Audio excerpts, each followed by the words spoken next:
emosi, paduan praktisi untuk guru BK dan guru kelas. Maksudnya guru kelas di sini adalah guru mapel atau guru kelas kalau di SD. Ya. Panduan ini ditujukan untuk guru BK dan guru kelas yang ingin menerapkan pembelajaran pengelolaan emosi atau sel di sekolah. Konsep sel, aktivitas praktis, butuh kertas emosi, teknik pengenalan peta emosi, strategi kolaborasi BK guru kelas, dan contoh rencana pelaksanaan kelas bernuansa sel, warna, penekanan untuk berbagai jenis emosi. Tujuan dan ringkasan jurus kelola emosi. Tujuan utamanya adalah memperkuat kompetensi emosional murid agar mampu mengenali, mengatur, dan memilih tindakan yang bertanggung jawab. Pendekatannya melalui arka, aktivitas, refleksi, konsep, aplikasi, hasil yang diharapkan. Suasana kelas lebih aman dari emosional, menurunkan konflik, meningkatkan fokus dan kesejahteraan. Ya, aktivitas inti bermain kertas ya Bapak Ibu ya. Nanti akan di bagian lampu hujan. Kalau tadi ada es berikim, saya bermain kertas saja.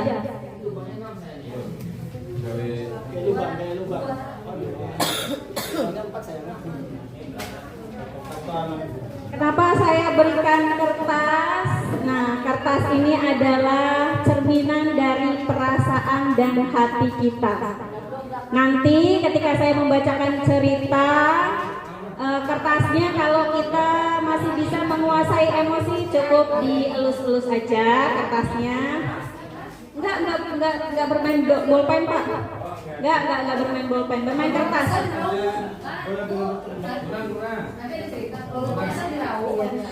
Kalau Bapak Ibu masih menguasai emosi dengan cerita yang akan saya ceritakan, cukup dielus-elus saja. Tapi kalau Bapak Ibu merasa kesal, kertasnya boleh diremas-remas. Kalau cuma merasa sedih, kertasnya diapain. Kalau merasa jengkel, kertasnya diapain.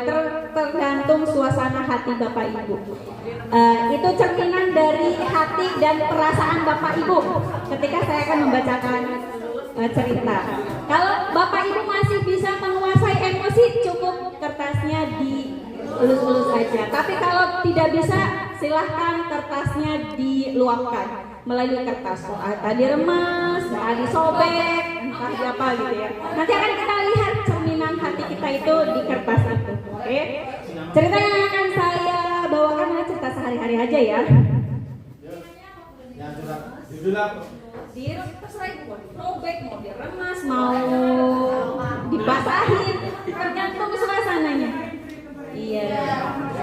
Ya, kalau ibu merasa jengkel, kertasnya diapain? Oke. Iya. Kalau sedih biasanya suka merobek-robek gitu ya. Ya tergantung itu mah. Tidak siap ya Bapak Ibu ya. Oke. Tadi pagi saya bangun kesiangan. Gimana kertasnya? Iya, oh iya. Bapak Ibu tadi pagi Ibu Bapak kesiangan bangunnya, sedangkan hari ini upacara. Tapi bangun kesiangan. Gimana tuh? Panik? Biasa aja. Biasa aja. Biasa aja. Biasa aja. Karena biasa terlambat ya, jadi biasa aja. Oke, kalau panik diapain kertasnya Bapak Ibu? Jangan. Lalu ketika memanaskan mobil atau motor Bapak Ibu ternyata bannya kempes. Ya. Kalau tidak punya mobil, tukang ojeknya telat. Kalau nggak ada ojek, jalanannya becek. Ya, masih aman ya. Nah, setelah berangkat, Bapak Ibu di jalan keserempet motor. Jatuh dan lututnya berdarah. Bagaimana perasaannya? Oke, setelah sampai di sekolah sekolah, bertemu Pak Ubay di depan gerbang. Karena nggak ada orangnya di sini. Ketika ya, ibu bapak datang bertemu dengan Pak Ubay dengan muka yang masam dan kecut. Bagaimana perasaan bapak ibu bertemu dengan Pak Ubay yang bermuka masam dan sangat kecut? Biasa aja.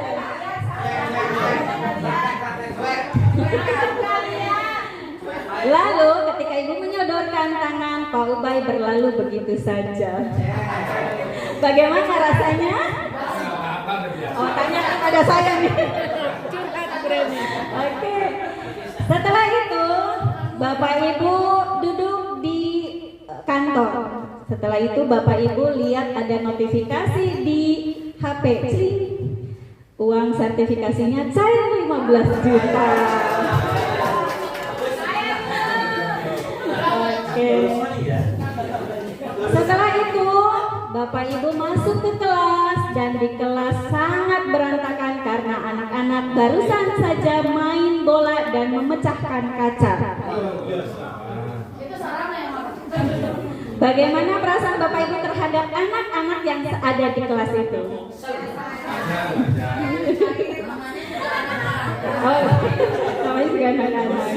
Oke, begitu saja ceritanya. Silakan lihat kertasnya masih utuh. Wow, hebat sekali bagi Pak Aang yang bisa menguasai emosinya. Berarti kalau apa barangkali tidak meresapi cerita tadi.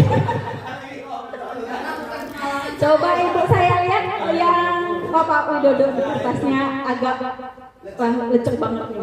Pak Widodo boleh tanggapan?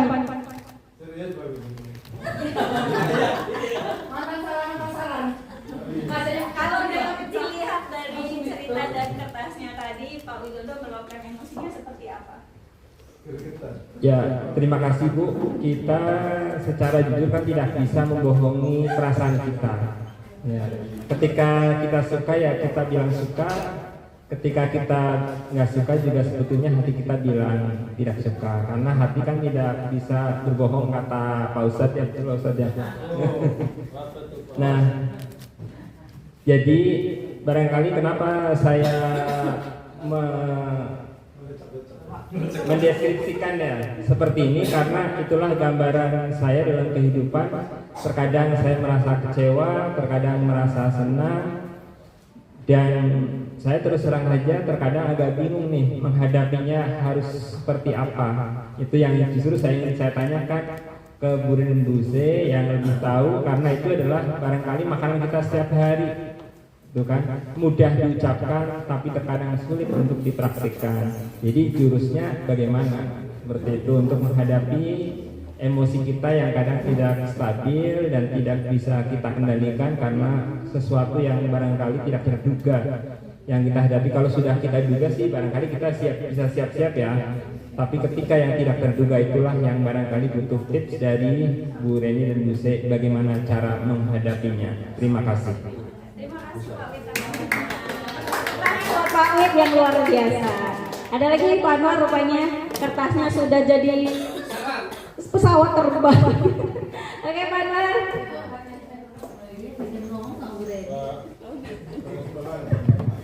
Terima kasih banyak Bu. Kalau saya kok malah jadi pesawat kertasan. Karena menurut saya pengalaman-pengalaman yang tadi dari cerita itu memang ada di kita semua dalam kehidupan sehari-hari. Tetapi itu tidak usah kita jadikan sebuah hal yang akan menjadikan kita mundur, tapi jadikan penguat kita agar kita terbang melambung lebih tinggi. Ini salah satu tanggapan dari Pak Anwar yang ternyata Pak Anwar bisa mengelola emosinya tadi. Jadi emosinya itu tidak membuat dia menjadi runtuh, tidak membuat dia menjadi terperosok, tapi dengan bisa mengelola emosi, Pak Anwar bisa membuat dirinya jauh lebih melambung tinggi seperti pesawat. Oke. Ada lagi dari ibu-ibu yang mau ngasih tanggapan? Bu Yuli ini kertasnya masih bersih.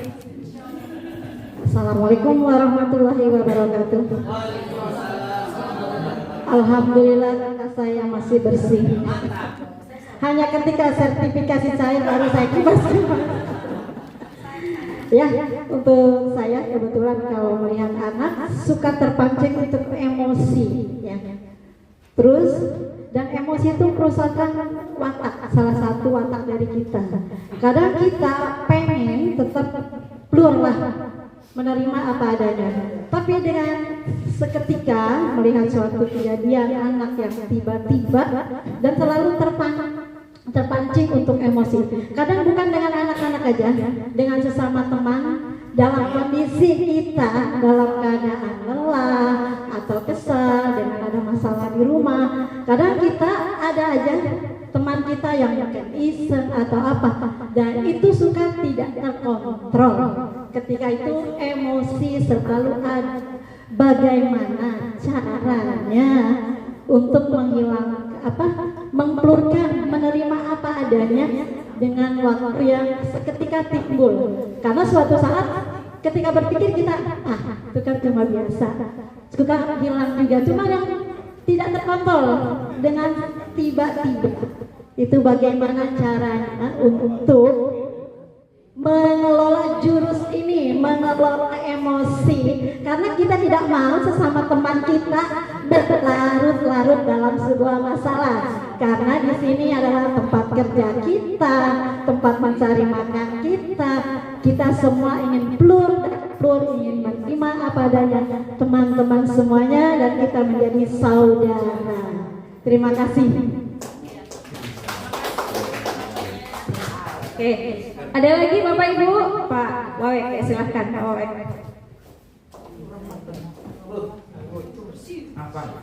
Aman. Bismillahirrahmanirrahim. Assalamualaikum warahmatullahi wabarakatuh. Terkait dengan pengelolaan emosi, mungkin kita sepakat semuanya ya. Ketika kita mengeluapkan emosi kita di suatu ketika, mungkin penyesalannya itu mungkin lebih lama daripada emosinya. Contoh misalkan kalau di rumah tangga dengan anak, ya bukan dengan istri suami ya, bukan ya, dengan anak misalkan kita marah ke anak karena kesalahan anak, tapi saat marah itu memang kita meluapkan emosi, tapi mungkin 5 menit setelah itu memang penyesalan itu justru datang di kita. Berarti memang kita seharusnya tidak boleh marah sebenarnya. Iya, sebenarnya tidak boleh marah, dan itu pun saya lakukan. Ternyata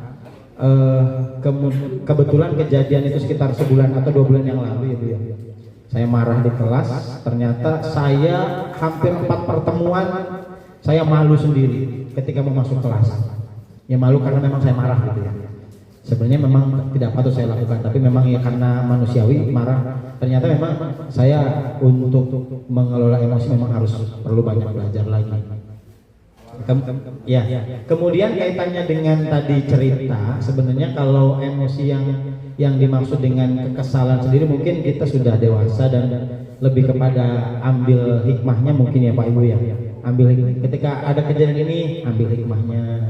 Kejadian itu ambil hikmahnya, dan itu kan membuat kita kuat ya.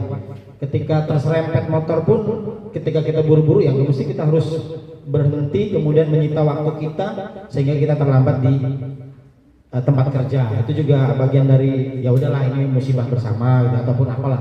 Itu selalu ambil hikmah setiap kejadian yang ada yang membuat kita kesal. Mungkin itu sih Bu. Terima kasih. Assalamualaikum warahmatullahi wabarakatuh. Luar biasa tanggapannya dari Pak Wawe. Oke, tentang mengelola emosi ini memang kita butuh belajar ya Pak ya. Butuh belajar dari keseharian, butuh belajar dari segala sesuatu yang kita hadapi. Dari cerita tadi adalah begitulah emosi kita. Kadang kesal, kadang marah, kadang cemas, kadang jengkel, kadang marah, kadang juga sedih. Itu memang emosi itu seperti itu ya. Tadi mungkin tanggapan saya, yang namanya emosi hanya kita yang bisa mengelolanya. Kalau udah jangan marah, mungkin kalau orang bisa bilang jangan marah, biasa itu lagi, udah temenan lagi gitu ya. Kalau yang teman biasanya seperti itu, tapi kitalah yang merasakan dikecewakan, merasa sedih, merasa dikucilkan, merasa diintimidasi, merasa diperlakukan dengan adil. Itu mungkin sebagian orang pernah merasakannya, tapi belum tentu bisa berempati kepada penderitaan orang lain, gitu kan. Jadi anak-anak kita pun demikian, Bapak Ibu. Tiap pagi itu dari berangkat sekolah mungkin kejadian itu ada. Dari rumah dimarahin, diomelin, kesiangan, nyampe jalan keserempet motor atau dan sebagainya. Anak pun sama demikian. Entah anak itu juga sama dengan kayak kita ya, punya perasaan. Dari rumah dia entah apa yang terjadi, sampai sekolah dia dimarahi, sampai sekolah dia dijudge, sampai sekolah dia dibully dan sebagainya. Kita juga harus tahu, kita harus juga mengerti permasalahan anak. Jangan sampai baru tahu persoalan satu anak merasa saya sudah tahu semua persoalan di sini. Padahal nggak begitu juga. Setiap individu punya masalahnya masing-masing. Setiap individu bisa mengelola emosinya masing-masing. Tidak semua orang bisa mengelola emosi yang sedang kita rasakan. Oke, lanjut.